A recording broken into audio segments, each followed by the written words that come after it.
Sabi nila, ang tubig sa sapa ay tila salamin. Nakikita rito ang refleksyon ng langit, ng lupa at ang sarili. Pero minsan hindi lang refleksyon ang nadadala ng agos, kundi pati ang mga lihim na damdamin. Ako si Joshua at sa gilid ng isang tahimik na sapa, doon ko unang nasilayan ang lalaking babago sa takbo ng buhay ko. Mainit ang araw nung una ko siyang nakita. Nakatambay ako sa tabi ng sapa, hawak ang maliit na notebook na palagi kong sinusulatan ng kung ano-anong kwento. Doon kasi ako madalas magpunta para magmuni-muni para huminga ng malalim kapag masyado nang magulo yung isip ko. Biglang may tumalon sa tubig. Nagulat ako at napatingin. Doon ko nakita ang isang binata, basang-basa, pero nakangiti habang hinahabol ang lumulutang na dahon ng mangga. "Pare, asan siya na? Nabasa ka yata?" Sigaw niya habang lumalangoy papunta sa pangpang. Hindi ko napigilang mapatitig. Maputi siya, matipuno, at parang walang pakialam kahit pawisan o basa. Para bang kahit anong ayos niya, ang dali niyang magdala. "Ayos lang," sagot ko. Sabay ko para takpan yung pamumula ng mukha ko. Umiti siya at lumapit. "Ako si Martin. Ikaw?" Sandali akong natigilan bago ko nasabi yung pangalan ko. Joshua." At doon nagsimula ang mga simpleng kwentuhan namin. Mahilig pala siyang magtampisaw sa sapa tuwing hapon. Ako naman palaging nandun nagsusulat o nagdodrawing.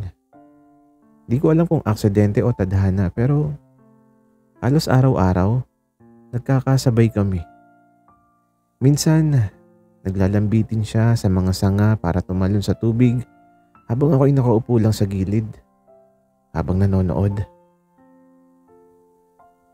"Subukan mo rin, Josh," tawag niya. Umiling ako. Ayoko, baka malunod ako." Ngumiti siya ng pilyo. "Huwag kang mag-alala, sasaluhin kita." Hindi ko alam kung anong biro yun pero ang puso ko biglang kumabog ng sobra. Habang tumatagal, dumadami yung kwentuhan namin. Mula sa paborito naming pagkain hanggang sa mga pangarap namin. Minsan, nag-aasaran kami. "Bakit ang dami mong sinusulat? Love letter ba yan?" tanong niya minsan. "Malay mo," sagot ko sabay tawa. Pero sa totoo lang, minsan, siya ang laman ng sinusulat ko. Isang hapon sabay kaming nakaupo sa gilid ng sapa, tahimik lang. Pinagmamasdan ang agos ng tubig. Hindi ko alam kung bakit pero ramdam kong iba yung tibok ng puso ko tuwing kasama ko si Martin. At bago kami maghiwalay nung araw na yon, bigla siyang tumingin sa akin. Sabi niya, "Alam mo, Joshua, parang ang sarap lagi ng pakiramdam kapag andito ka." Hindi ko alam ang isasagot, pero sa ilalim ng dapit hapon, doon nagsimulang umagos ang isang damdaming hindi ko inaasahan. Hindi ko alam kung bakit pero simula nung araw na yon, para bang hindi nabuo ang hapon ko kapag wala si Martin. Halos araw-araw kami sa sapa. Ako nakaupo pa rin sa gilid, hawak ang notebook ko. Siya naman laging nasa tubig, naglalaro, nagtatampisaw na parang walang iniintindi sa mundo. At sa bawat halakak niya, pakiramdam ko, unti-unti na ring nadadala ang puso ko sa agos ng sapa. Josh, halika na dito. Huwag ka na mahiya. Tawag niya habang nakalublob hanggang dibdib na tubig. "Ah, hindi nga, baka mapahiya pa ako. Hindi ako marunong maglangoy." Sagot ko. Bigla siyang lumangoy papalapit sa pangpang at walang ano-ano'y hinila ang kamay ko. "Nandito naman ako. Hindi kita bababayaan." Napatras ako, pero huli na. Nasa tubig na ako. Hawak-hawak niya yung braso ko. Basang-basa yung t-shirt ko. At ramdam ko yung init ng palad niyang nakakapit sa akin. "Relax ka lang." Bulong niya. Halos dikit na yung mukha niya sa mukha ko. Hindi ko na alam kung natatakot ako sa tubig o kinakabahan dahil sa kanya. Habang naglalangoy siya, ako naman nanginginig sa gilid. "Ang arte mo." Biro niya sabay tawa. "Arte ka dyan, at least ako marunong magsulat." Balik kong banat. "Ano ba sinusulat mo palagi? Mga kwento ng crush mo?" Wika niya. Sabi ko naman, Baka nga." Sabay kindat. Napatahimik siya saglit. Di ko alam kung biro lang ba ang tingin niya o may halong selos. Isang araw, hindi siya dumating. Maghapon ako naghintay sa gilid ng sapa pero walang Martin na sumulpot. Kinabukasan dumating siya. May kasamang dalawang barkada. Tawanan sila ng tawanan, nagsisigawan, at nagtutulakan sa tubig. Ako naman nakaupo lang sa gilid, nanonood. "Josh, halika na. Sama ka sa amin." Wika niya sa akin. Pero umiling ako. Hindi ko alam kung bakit pero may kirot sa dibdib ko habang pinapanood siyang masaya sa piling ng iba. Para bang bigla akong naging invisible. Pag uwi ko, hinabol niya ako. "Uy, bakit hindi ka sumali? Galit ka ba?" Tanong niya sa akin. "Hindi ah." Mabilis kong sagot pero hindi ako tumingin sa kanya. Natahimik siya sandali. Sabi niya, "Kung ayaw mo sa kanila, ayos lang. Basta, huwag kang mawawala dito ah."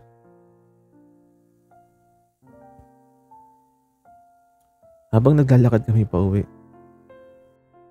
hindi ko napigilang magtanong. "Martin, bakit pa palagi kang nandito?" Ngumiti siya pero hindi agad sumagot. Sa halip, tumigil siya, tumingin sa akin at nagsalita. "Kasi tuwing nandito ako, nandito ka rin." At doon ko naisip, baka hindi lang ako yung naapektuhan ng agos ng sapa. Minsan iniisip ko kung ano ba talaga kami ni Martin. Magkaibigan, magkasama lang sa sapa, o may kakaiba na talagang unti-unting nabubuo. Pero bago ko pa man masagot ang mga tanong na yun, may dumating na bagong eksena sa buhay namin. Isang hapon, dala ko na naman ang notebook ko. Pero bago pa dumating si Martin, may lumapit sa akin. Si Liza. Kaklase ko. "Uy, Joshua, ang tahimik mo lagi dito. Pwede bang makiupo?" Tanong niya sabay ngiti. At eto, nag-usap kami tungkol sa school, tungkol sa mga teachers namin, at natawa rin ako sa mga hirit niya. Hindi ko napansin na paparating na pala si Martin. Basang-basa at nakangisi. Pero biglang nag-iba yung expression niya nung makita kami ni Liza. "Uy, Martin!" Bati ko. Ngumiti siya ng pilit. Tapos sabi niya, "Oh, may kasama ka pala." Naupo siya sa malayo at imbes na lumapit, tahimik lang siyang tumitingin habang nag-uusap kami ni Liza. Parang bigla siyang nanlamig.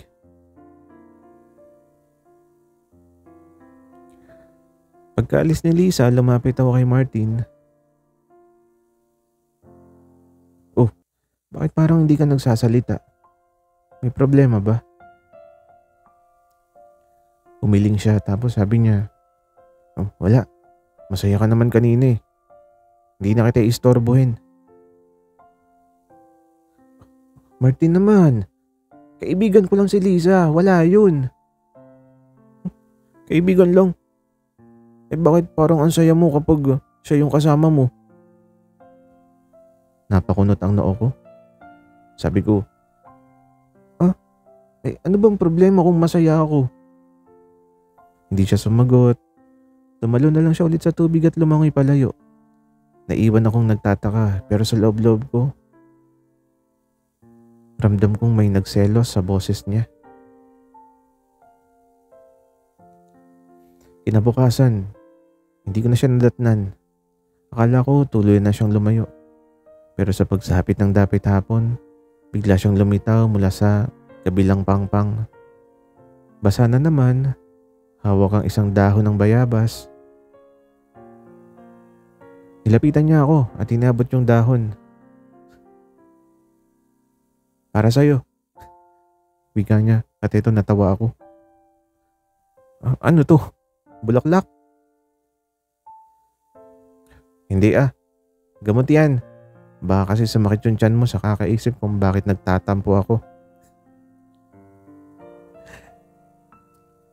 Natawa kami pareho. Pero baka sa mukha niya yung hiya. Martin, selos ka ba kay Liza? Tahimik siya saglit bagong ngumisi. Kung oo, anong gagawin mo? Hindi ko siya nasagot pero ramdam kong biglang bumigat yung hangin sa pagitan namin. Para bang sa unang pagkakataon may tinatanggap na akong katotohanan na baka may mas higit pa sa pagkakaibigan naming dalawa. Umupo kami sa gilid ng sapa, magkatabi. Nakatikim ng konting tawanan pero mas marami yung katahimikan. Sa huli, siya ang unang nagsalita. Joshua, sana kahit anong mangyari, dito ka pa rin. Kasi hindi ko alam kung saan ako pupunta kapag wala ka. At doon, naramdam kong may lihim na selos na unti-unti ring nagiging pag-amin. Hindi ko maipaliwanag pero mula nung gabing umamin si Martin na nagseselos siya, para bang nagbago yung hangin sa pagitan naming dalawa. Hindi na lang kami basta kwentuhan, hindi na lang basta asaran. May bigat, may kilig na hindi ko maitago. Pero sabi nga nila, kapag may saya, laging may kasunod ng pagsubok. Isang hapon nagkayayaan yung mga klase ko na maglaro ng basketball. Ayoko sanang sumama pero kinukulit nila ako. Kaya imbes na sa sapa, napunta ako sa court. Nang makauwi ako, dumiretso agad ako sa paborito naming tambayan. Doon ko nakita si Martin. Nakaupo sa bato, hawak ang isang patpat na para bang wala sa mood. Uy, sorry. Na-late ako. Pinilit akong maglaro eh. Paliwanag ko. Tumingin siya. Pero umiwas din agad. Okay lang. Hindi ka man lang ngumiti. Tanong ko. Umiling siya. Sabi niya. Sanay na rin naman akong wala ka. Hindi naman ako importante, 'di ba? Parang binuhusan ako ng malamig na tubig sa sinabi niya. Martin, ano ka ba? Bakit ka ganyan magsalita? Wala. Siguro kasi sanay na akong nandito ka palagi. Tapos ngayon bigla kang wala. Ang hirap pala. Lumapit ako. Naupo sa tabi niya. Martin, hindi naman ibig sabihin na wala akong oras para sa'yo. Hindi ko lang kayang ipaliwanag pero ikaw yung hinahanap ko kahit saan ako magpunta. Bigla siyang napatingin sa akin at sa unang pagkakataon, hindi niya tinago ang lungkot sa mga mata niya. Hindi ko alam kung ano ba talaga tayo. Joshua, kaibigan lang ba? O may iba? Tanong niya sa akin. Natahimik ako. Di ko alam kung sasabihin ko na ba ang totoo. Na siya na rin yung laman ng mga sinusulat ko, ng mga iniisip ko bago matulog. Pero natakot ako. Natakot akong baka mawala siya kapag umamin ako.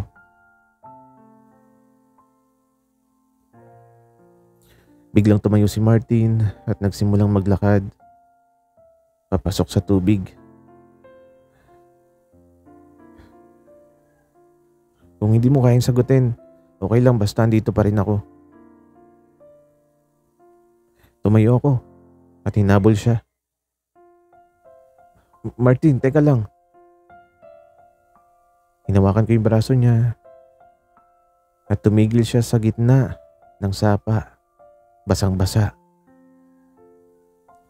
Nang magtama yung mga mata namin, bigla akong naramdaman yung lakas ng tibok ng puso ko. Tapos sabi ko, hindi ko alam kung paano ko sasabihin pero hindi kita kayang mawala. Natahimik siya bago ngumiti ng mahina. Sapat na yun, wika niya. At doon, unang beses na naglapat ang mga palad namin. Hindi biro. Na para bang kinumpirma ng sapa ang lihim na damdamin naming dalawa. Habang nakahawak siya sa kamay ko, napatingin kami pareho sa agos ng tubig. Tahimik pero puno ng mga salitang hindi na kailangang pangbitawan. At sa ilalim ng hapon na yon, nagsimula ang hindi na mapipigilang pag-agos ng pagmamahalan.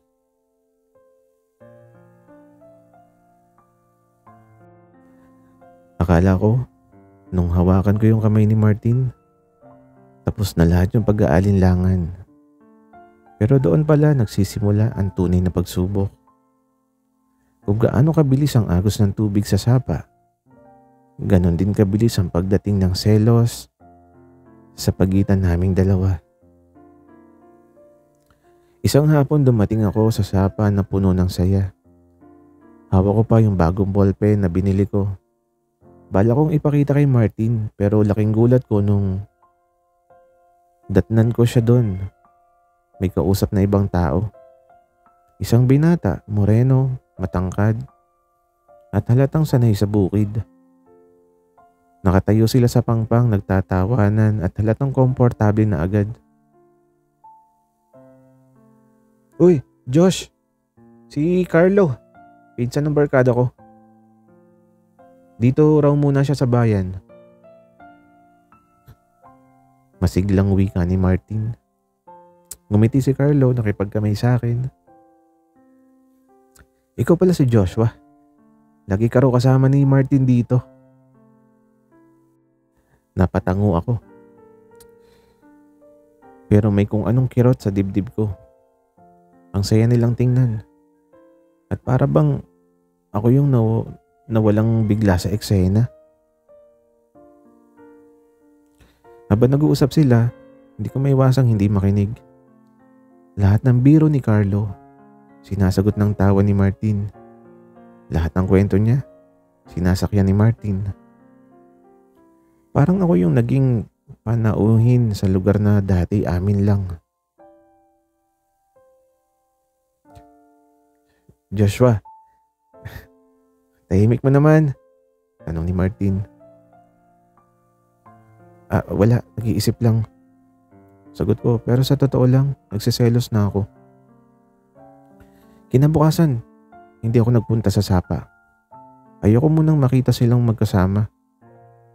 Pero sa hapon na din yun, biglang dumating si Martin sa bahay. Bakit di ka sumipot? Tanong niya.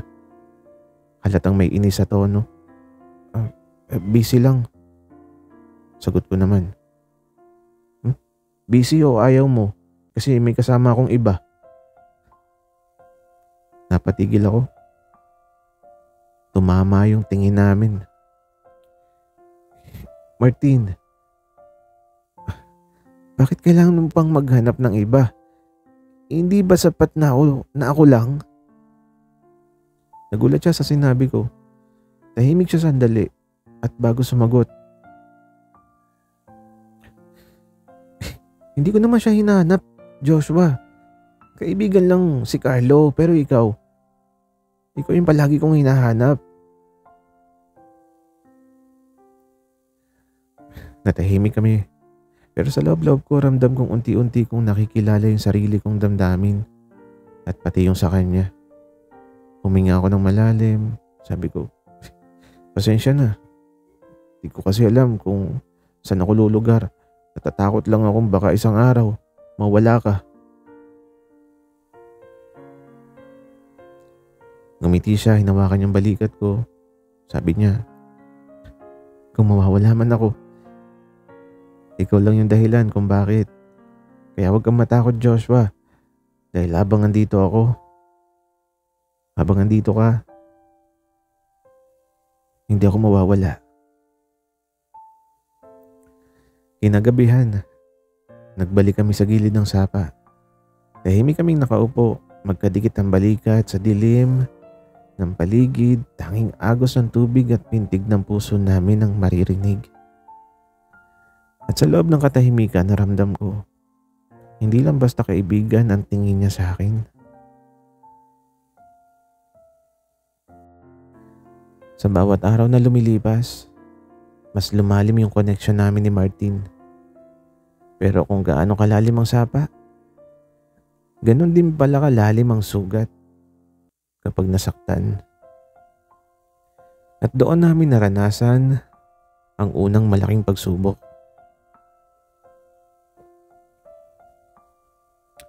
Isang hapon, pumunta ako agad sa sapa, dala ang ilang sulat na sinulat ko para kay Martin. Plano kong ipakita sa kanya, para bang lihim na pag-amin na siya yung inspirasyon ko sa lahat ng sinusulat ko. Pero pagdating ko, andun na naman si Carlo.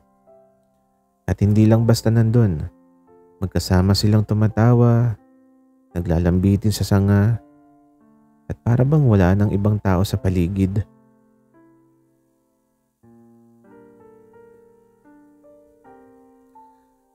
Tinawag ko si Martin. Nagulat siya pero ngumiti. Uy, Joshua, halika, samahan mo kami.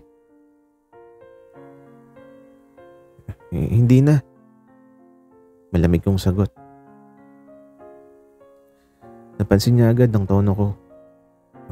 Bakit ganyan ka? May problema ba? Huminga ako ng malalim. Sabi ko, alam mo, Martin, hindi ko alam kung saan na ako lulugar. Tuwing kasama mo si Carlo, para akong wala.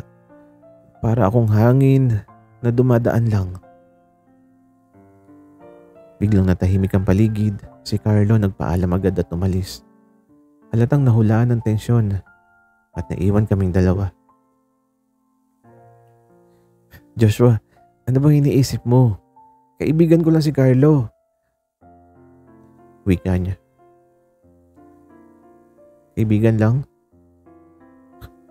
Pero bakit parang masaya ka kapag kasama siya?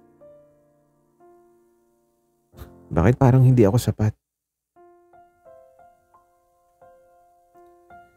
Hindi na siya nakasagot. Tumalikod ako. Dala ang mga sulat na sana ibibigay ko. Hindi ko na siya nilingon at sa unang pagkakataon, umuwi ako mag-isa. Mabigat yung dibdib, parang nalunod sa agos ng sapa ang lahat ng tiwala ko. Kinabukasan hindi ako pumunta. Hindi rin ako nagpakita sa mga sumunod pang mga araw. Pero sa bawat gabing nakahiga ako, tanging mukha ni Martin ang laman ng isip ko. Isang gabi biglang may kumatok sa bintana ko. Si Martin. Pawis na pawis. Halatang naglakad ng malayo. Joshua, tama na. Huwag mo na akong iwasan. Umalis ka na, Martin. Hindi ko kaya. Lumapit siya. Hawak-hawak yung kamay ko. Hindi ko sinasadya. Hindi ko napansin na nasasaktan ka na pala, Joshua. Ikaw lang yung mahalaga sa akin. Ikaw lang yung dahilan kung bakit ako laging nandito. Napatitig ako sa kanya. At sa mga mata niya, puno ng pag-aalala. Doon ko naramdaman yung katotohanan ng hindi siya nagsisinungaling. Tahimik akong umupo sa gilid ng kama. Sabi ko, Martin, natatakot lang ako eh. Natatakot ako na baka dumating yung araw na hindi mo na ako piliin. Lumapit siya, hinawakan yung mukha ko.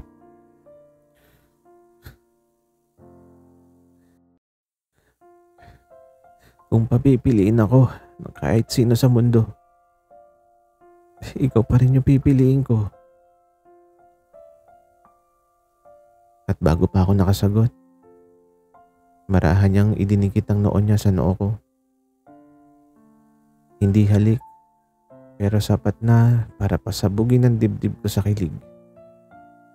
Kinabukasan bumalik kami sa sapa. Hindi na tulad ng dati dahil ngayon, hawak-hawak na niya yung kamay ko. Hindi na niya tinatago, hindi na niya pinapalampas. At sa ilalim ng araw, naramdaman ko na mas tumibay kami sa kabila ng unos. Kung minsan ang sapa ay parang puso, kahit ilang beses mong pigilan, may agos pa rin, hindi mapipigilan. At sa araw na yon, doon ko unang naranasan ng alon ng damdaming hindi ko na kayang itago. Magkasama kami ni Martin sa gilid ng sapa, nakahiga sa damuhan, pinagmamasdan ng mga ulap na dahan-dahang lumulutang sa kalangitan. Tahimik lang kami hanggang sa bigla siyang nagsalita. Alam mo, Josh, kung kaya ko lang ilarawan kung gaano, kung ano yung nararamdaman ko, siguro parang ganito. Parang sapa, maingay, minsan tahimik, pero kahit anong mangyari, lagi pa ring dumadaloy. At eto na, patingin ako sa kanya. Anong ibig mo sabihin? Umikot siya para humarap sa akin at sa sobrang lapit ng mukha niya, halos madinig ko na yung pintig ng puso niya. Josh, sa'yo lang ako dumadaloy. Hindi ko na nakontrol ang sarili ko. Unti-unti ko nang inilapit yung labi ko sa kanya. At sa gitna ng katahimikan ng hapon, doon unang naglapat ang labi namin. Mahina, nanginginig, pero puno ng katiyakan. Nang matapos ang halik, ngumiti siya. Ngumiti na parang nahihiya.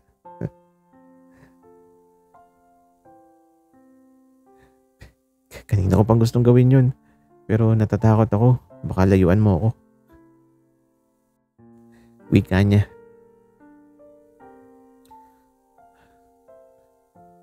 Martin, alam mo, ikaw yung nilalaman ng mga sinusulat ko. Ikaw yung inspiration ko sa lahat ng kwento ko. Wika ko naman. Natahimik siya pero kita ko sa mga mata niya yung saya na hindi niya kayang itago. Pero bago pa matapos ang araw na yun, May dumating na balitang yumanig sa amin. Joshua, bulong niya na halatang nahihirapan. Bakit? Tanong ko. Posibleng bumalik na ako sa Maynila kasi doon talaga ako nakatira. Pansamantala lang ako rito sa probinsya Wika niya. Parang biglang natuyo yung lalamunan ko. Kailan? Tanong ko. Hindi ko pa alam. Pero baka sa susunod na buwan. Wika naman niya. Hindi ko napigilang mapaluha. Kaya sabi ko, Martin, paano na tayo? Kaka-start pa lang natin. Ngayon mo pa sasabihin.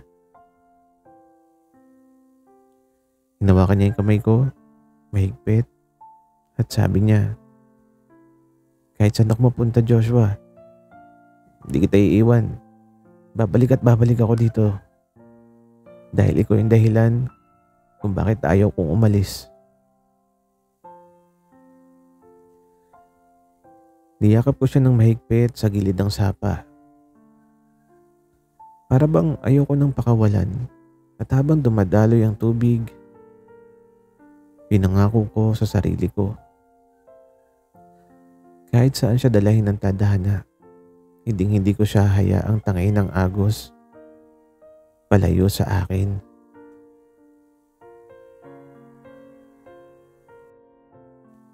Hindi ko malilimutan ang araw na umalis si Martin. Wala akong nagawa kundi yakapin ang katahimikan ng sapa na dati naming kanlungan. Doon ako umiiyak. Doon ko inukit lahat ng pangako niya. Nababalik din siya kahit gaano pa katagal. Lumipas ang mga buwan, taon. Natutong mamuhay pero hindi ko natutunang kalimutan si Martin. Hanggang sa isang dapit hapon, habang nakaupo ako sa parehong batong saksi sa aming mga alaala, bigla kong narinig ang pamilyar na tinig. Josh. Paglingon ko, ayun siya, si Martin. Nakangiti, may luha sa mata. Akala mo siguro, hindi na ako babalik. Sabi niya. Hindi ako nakapagsalita. Lumapit lang siya, hinawakan yung kamay ko at bumulong. Ngayon, Joshua, tutuparin na natin yung pangako. Wala nang iwanan. Wala nang pagitan. Ang pagmamahalan natin, dito magsisimula at hindi na matatapos. At sa ilalim ng parehong kalangitan, muling nagtagpo ang dalawang pusong dati pinaghiwalay ng panahon. Pero ngayon, magkasabay nang aagos sa iisang direksyon.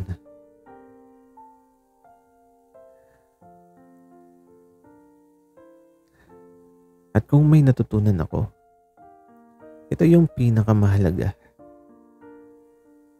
May mga pag-ibig na sinusubok ng distansya, ng oras, ng katahimikan. Pero kung tunay, babalik at babalik din ito. Tulad ng agos ng sapa na laging bumabalik sa dagat. Si Martin ang aking ilog. Ako ang kanyang pangpang. At kahit gaano man kalayo ang kanyang paglalakbay, dito pa rin siya uuwi. At ngayong magkahawak na muli ang aming mga kamay, wala nang bitawan. Sa huli, natutunan kong ang pag-ibig na totoo, hindi tinatangay ng panahon, kundi lalo pang pinatatatag ng bawat paghihintay. At sa bawat agos ng sapa, lagit-lagi kong maririnig ang kanyang pangalan. Martin, ang lalaking bumalik upang hindi na muling lumayo. Sana'y nagustuhan nyo ang aming kwento. Maraming salamat sa inyong pakikinig.